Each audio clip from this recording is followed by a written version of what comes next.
할렐루야. 오늘도 저와 함께 외치면서 한번 말씀을 전할까 합니다.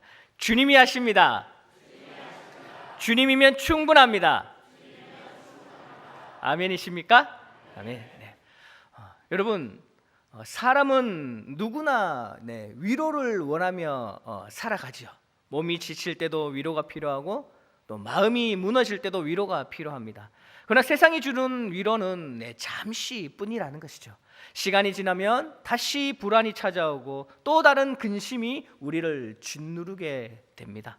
그래서 우리에게는 이 사람의 위로보다 바로 이 하나님의 위로가 더욱더 필요하다라는 것이죠. 오늘 본문은 이 압살롬의 반역을 피해 도망가던 이 다윗의 기도입니다.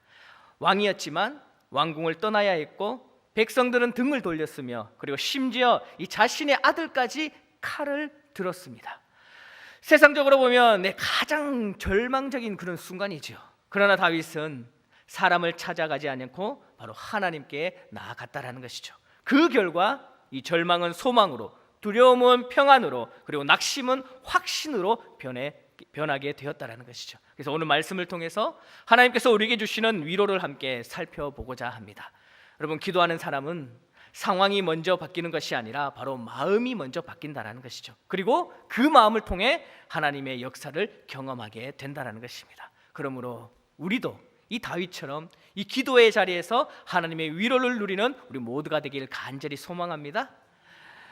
기도하면 먼저는 세상의 소리보다 하나님의 음성이 들린다라는 것이죠. 다윗은 지금 인생의 가장 깊은 절망 가운데 지금 있습니다. 오늘 이 시편의 표제가 이렇게 적혀져 있습니다. 이 표제를 보면 뭐라고 적혀 있습니까? 다윗이 그 아들 압살롬을 피해 도망할 때 지은 시라고 이렇게 기록되어져 있죠. 이 왕이었던 다윗은 하루아침에 도망자가 되었고 자신을 따르던 수많은 사람들은 압살롬의 편으로 돌아섰다는 것이죠. 무엇보다도 이 자신의 아들이 반역을 일으켜 아버지를 죽이려 한다는 그 사실은 다윗에게서 견딜 수 없는 그러한 고통이었다는 것입니다. 오늘 1절 2절 말씀해 보면 다윗이 이렇게 고백하지요. 여호와여, 나의 대적이 어찌 그리 많은지요. 일어나 나를 치는 자가 많으니이다. 많은 사람이 나를 대적하여 말하기를 그는 하나님께 구원을 받지 못한다 하나이다 라고 이렇게 고백하고 있지 않습니까? 다윗을 더욱 힘들게 한 것은 칼과 창만이 아니었다라는 것이죠. 바로 이 사람들의 말이었다라는 것입니다. 하나님도 이제 다윗을 버리셨다. 다윗은 이제 끝났다. 이제는 더 이상 다윗은 회복할 수 없다라는 그런 비난과 조롱이 그의 마음을 찔렀다라는 것이죠. 사실 다윗은 이 말을 부인할 수도 없었습니다. 왜냐? 바세바를 범하고 우리아를 죽인 그 죄 때문에 하나님께 징계를 받고 있다는 사실을 알고 있었기 때문이죠. 변명할 수도 없었고 억울하다고 그 누구에도 말할 수 없는 그러한 상황이었죠. 죄를 생각하면 고개를 들 수가 없고 현실을 바라보면 앞이 보이지 않았다는 것이죠. 여러분, 우리도 마찬가지 아닙니까? 우리도 살아가다 보면 이와 같은 사건을 우리가 만날 때가 있지요. 실패의 소리를 들리고 낙심의 소리가 들리고 사람들의 그 부정적인 그 말이 우리의 마음을 흔듭니다. 때로는 세상의 소리가 하나님의 그 음성보다도 더 크게 들릴 때도 있지요. 그러나 다윗은 그 소리에 머물지 않았다라는 것이죠. 그는 하나님께 나아가 무릎을 꿇었다라는 것입니다. 이것이 믿음의 사람과 그렇지 않은 사람의 차이라는 것이죠. 믿음이 없는 사람은 사람을 바라보고 환경을 바라보지만 믿음의 사람은 하나님을 바라본다라는 것이죠. 여러분, 이 기도의 가장 큰 은혜는 무엇인지 아십니까? 상황이 즉시 바뀌는 것이 아니라 하나님의 음성이 들리기 시작한다는 것입니다. 세상의 소리는 우리에게 안 된다, 끝났다, 희망이 없다라고 그렇게 말하지만 하나님의 음성은 내가 너와 함께한다, 두려워하지 말아라, 내가 너를 붙들겠노라 라고 이렇게 말씀하신다는 것이죠. 사랑하는 성도 여러분, 절망의 소리가 크게 들릴수록 여러분 기도의 자리에 나오십시오. 사람의 말보다 하나님의 말씀에 집중하시길 간절히 바랍니다. 하나님께 무릎 꿇는 순간 우리의 마음에는 하늘의 평안이 임하고 세상이 줄 수 없는 위로가 찾아올 것입니다. 기도하는 사람만이 하나님의 음성을 들을 수 있으며 그 음성을 듣는 사람은 어떠한 상황 속에서도 다시 일어설 줄 믿습니다. 그래서 기도를 통해서 하나님의 음성에 더욱 귀 기울이며 살아가는 저와 여러분의 삶이 되시기를 간절히 소망합니다. 그리고 기도하면은 하나님의 응답과 위로를 경험하게 된다는 것이죠. 오늘 다윗은 1절, 2절에서 자신의 이 절망적인 현실을 하나님께 고백합니다. 그러나 이 3절에 보면 분위기가 완전히 달라지는 것을 볼 수가 있습니다. 그 변화의 시작은 환경이 바뀌었기 때문이 아니라 바로 하나님을 바라봤기 때문이라는 것이죠. 기도는 현실을 외면하는 것이 아니라 현실보다 크신 하나님을 바라보게 하는 은혜가 있다는 것이죠. 그래서 이 기도하는 사람의 마음에는 언제나 믿음의 전환점이 찾아온다는 것입니다. 여러분, 오늘 3절 말씀을 보면 우리 개역 개정에는 이렇게 그냥 여호와여 주는 나의 방패시요 나의 영광이시요 나의 머리를 드시는 자신이다 이렇게 기록되어져 있지만 표준 세번역 성경에 보면 이 앞부분에 뭐라고 번역되어 있냐면 그러나 주님은 나의 방패, 명예를 회복시켜 주시는 분, 나를 떳떳하게 살게 해주시는 분이시라고 이렇게 기록되어져 있다. 원문에도 이 3절의 앞부분에 베아타, 그러나 주님은 이라는 이렇게 기록되어져 있다는 것이죠. 그러나 이 한 단어가 이 다윗의 믿음을 보여준다는 것이죠. 많은 대적이 있습니다. 많은 사람이 자신을 조롱하고 있습니다. 모든 상황이 절망처럼 보입니다. 그러나 하나님은 다르시다라는 것. 신앙은 바로 이 그러나를 붙드는 것 아니겠습니까? 세상은 안 된다고 말하지만 그러나 하나님은 내가 너와 함께 한다라고 말씀하고 계십니다. 환경은 끝났다라고 말하지만 그러나 하나님은 내가 새로운 길을 열어주겠다라고 오늘 우리에게 말씀해주고 계신다는 것입니다. 우리의 형편은 부족하지만 그러나 하나님은 부족하지 않으신 분이신 줄 믿습니다. 우리의 힘은 약하지만 그러나 하나님의 능력은 결코 약해질 수 없다라는 것. 그러므로 기도의 사람은 언제나 그러나 하나님을 말할 수 있어야 할 줄 믿습니다. 그리고 다윗이 놀라운 고백을 하죠. 내가 나의 목소리로 여호와께 부르짖으니 그의 성산에서 응답하시는도다.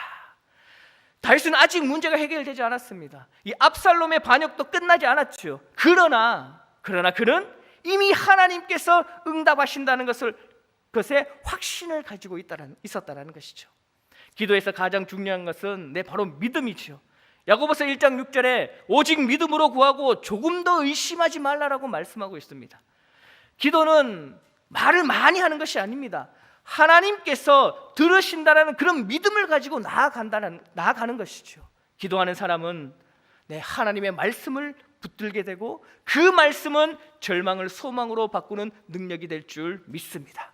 그리고 5절 6절에 다윗이 이렇게 고백하며 내가 누워 자고 깨어있으니 여호와께서 나를 붙드심이로다. 천만인이 나를 에워싸워 진친다 하여도 나는 두려워하지 아니하리라.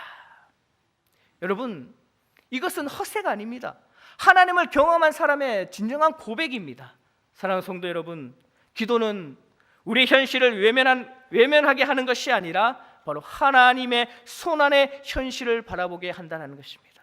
하나님은 우리의 방패가 되시고 우리의 영광이 되시며 숙인 머리를 다시 들어주시는 분이신 줄 믿습니다. 오늘도 그럼 믿음으로 기도의 자리로 우리가 나아갈 때 하나님께서 응답하시고 참된 평안과 위로를 우리에게 허락해 주실 것입니다. 기도 가운데 하나님의 응답과 위로를 날마다 경험하는 저와 여러분이 되시기를 간절히 소망합니다. 그리고 세 번째로, 기도하면 하나님께서 우리를 위해 일하신다라는 것이죠. 다윗은 이제 더 이상 이 자신의 형편만을 바라보지 않았습니다. 그는 하나님의 능력을 바라보며 담대하게 기도했다라는 것이죠. 앞에서는 내 자신의 이 어려움을 고백했고 이어서 하나님의 이 위로와 응답을 확신했습니다. 그리고 마지막에는 하나님께서 친히 일어나 역사하여 주실 것을 믿음으로 선포하고 있다는 것이죠. 이것이 바로 기도의 놀라운 변화라는 것입니다. 기도는 우리의 마음을 변화시킬 뿐만 아니라 하나님의 역사를 기대하게 만드는 믿음의 통로가 된다는 것입니다. 7절에 다윗이 이렇게 기도하죠. 여호와여 일어나소서, 나의 하나님이여 나를 구원하소서. 주께서 나의 모든 원수의 뺨을 치시며 악인의 일을 꺾으셨나이다. 뭐라고 말합니까? 여호와여 일어나소서라고 말하고 있지 않습니까? 여러분, 이 말은 하나님께서 잠들어 계셨다는 그런 뜻이 아니지요. 하나님께서 이제 친히 역사하여 주시기를 간절히 구하는 이 믿음의 외침이라는 것입니다. 다윗은 자신의 힘으로는 이 문제를 해결할 수 없음을 너무나도 잘 알고 있었다는 것이죠. 왕의 군사도, 자신의 지혜도, 자신의 이 경험도 이 문제를 해결할 수 없었습니다. 오직 하나님께서 일어나셔야만 살 수 있다는 사실을 고백하는 것이죠. 여러분, 우리도 마찬가지입니다. 우리 인생에는 내 힘으로 해결할 수 없는 문제들이 너무나 많습니다. 아무리 애를 써도 풀리지 않는 일이 있고요, 아무리 지혜를 모아도 길이 보이지 않는 그런 순간이 우리에게 찾아옵니다. 그때 하나님께서는 우리에게 먼저 일하라고 말씀하지 않으시고 먼저 하나님께 나와 기도하라라고 하나님 우리에게 말씀하고 계신 줄 믿습니다. 기도는 하나님께 일을 맡기는 것이 아니라 하나님께서 일하실 수 있도록 믿음으로 내 자신을 맡기는 것입니다. 우리는 기도할 때 비로소 하나님께서 일하시는 자리를 내어드리게 된다는 것이죠. 오늘 본문의 다윗은 이렇게 고백합니다. 주께서 나의 모든 원수의 뺨을 치시며 악인의 일을 꺾으셨나이다. 아직 모든 상황이 끝난 것은 아니지만 믿음으로 하나님께서 이미 승리를 주셨을 것을 다윗은 지금 바라보고 있다는 것이죠. 이것이 믿음의 기도라는 것입니다. 믿음은 결과를 본 후에 감사하는 것이 아니라 하나님을 신뢰하기 때문에 먼저 감사하게 된다는 것이죠. 그리고 이어지는 이 8절 말씀, 오늘 시편 3편의 전체를 요약하는 말씀인데요, 우리 8절 말씀 우리 다 함께 한번 읽어볼까요? 시작. 구원은 여호와께 있사오니 주의 복을 주의 백성에게 내리소서. 아멘이십니까? 다윗은 자신의 이 구원이 자신의 능력이나 사람에게 있지 않음을 분명하게 지금 고백하고 있는 것이죠. 구원은 오직 하나님께 있다라는 것, 회복도 하나님께 있고 평안도 하나님께 있으며 위로도 하나님께 있다라는 것. 그래서 기도하는 사람은 하나님을 더욱더 의지할 수밖에 없다라는 것이죠. 하나님의 계획 속에는 언제나 기도가 있습니다. 그래서 교회는 기도할 때 살아나고, 가정은 기도할 때 회복되고, 성도는 기도할 때 하나님의 능력을 경험하게 될 것입니다. 우리는 흔히 이렇게 말할 때가 있습니다. 먼저 일하고 나중에 기도하자라고 이렇게 쉽게 생각할 수도 있습니다. 그러나 성경은 그 반대를 말씀하고 있습니다. 기도가 먼저이고 일이 그 다음이라는 것. 여러분, 기도하지 않는 열심은 쉽게 지치지만 기도로 시작한 사역은 하나님께서 친히 붙드시고 열매 맺게 하신다는 것입니다. 하나님께서 우리의 눈물을 아시고 우리의 신음을 들으시며 하나님의 가장 좋은 때에 가장 선한 방법으로 역사하여 주신다는 것이죠. 사랑하는 성도 여러분, 우리가 일하면 우리의 힘만 나타날 뿐입니다. 그러나 우리가 기도하면 하나님께서 친히 역사하여 주실 것입니다. 우리가 계획하면 우리의 생각만 이루어질 수 있지만, 그러나 하나님께 맡기면 하나님의 뜻이 이루어지는 것입니다. 그러므로 우리의 삶과 가정, 교회와 모든 사역의 출발점은 언제나 기도가 되어야 될 줄 믿습니다. 우리가 기도할 때 하나님께서 우리를 위하여 싸우시고 우리를 붙드시며 우리에게 승리를 허락하여 주실 것입니다.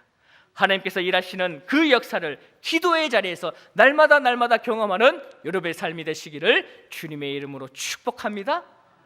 이제 말씀을 맺고자 합니다. 오늘 우리는 이 시편 3편을 통해 절망 가운데서도 기도했던 이 다윗의 모습을 우리가 오늘 살펴봤습니다.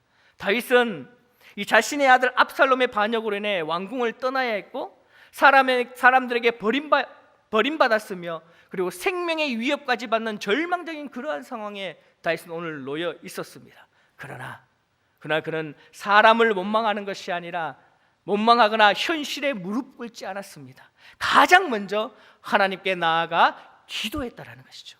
그리고 그 기도는 다윗의 마음을 변화시켰고 하나님의 그 위로를 경험하게 했으며 마침내 하나님의 그 구원을 확신하게 만들어 주었습니다. 여러분, 기도하면 세상의 소리보다 하나님의 음성이 들릴 줄 믿습니다. 기도하면 하나님의 응답과 위로를 경험하게 될 줄 믿습니다. 기도하면 하나님께서 우리를 위해 친히 역사해 주실 것입니다. 사랑하는 성도 여러분, 사람의 말 한마디도 큰 위로가 될 수도 있습니다. 그러나 하나님의 위로는 우리를 다시 일으켜 세워주시고 새로운 힘을 공급하며 믿음으로 살아가게 하십니다. 세상은 우리를 실망시킬 수 있지만 하나님은 결코 우리를 버리시지 않으신다는 것. 사람은 약속을 지키지 못할 때가 있지만 그러나 하나님은 반드시 약속을 이루시는 분이신 줄 믿습니다. 오늘 혹 마음이 무겁고 때로는 해결되지 않는 문제 때문에 낙심하고 계시는 분 계십니까? 앞이 보이지 않아 혹 두려워하고 계시는 분 계십니까? 그렇다면 사람을 찾지 아니하고 먼저 하나님께 나아가 기도하시기를 간절히 소망합니다. 하나님께서는 지금도 기도하는 자의 그 부르짖음을 들으시고 위로하시며 가장 좋은 길로 인도하실 것입니다. 우리의 삶의 참된 위로는 환경이 바뀌는 데 있는 것이 아니라 바로 하나님과 동행하는 데 있는 줄 믿습니다. 그러므로 어떤 형편에서도 기도의 자리에 나오십시오. 기도가 우리의 습관이 되고 기도가 우리의 능력이 되며 기도가 우리 삶의 중심이 되기를 간절히 소망합니다. 그래서 날마다 기도의 자리에서 하나님의 위로와 은혜를 풍성히 누리며 오늘도 내일도 모레도 승리하는 여러분의 삶이 되시기를 주님의 이름으로 축복합니다.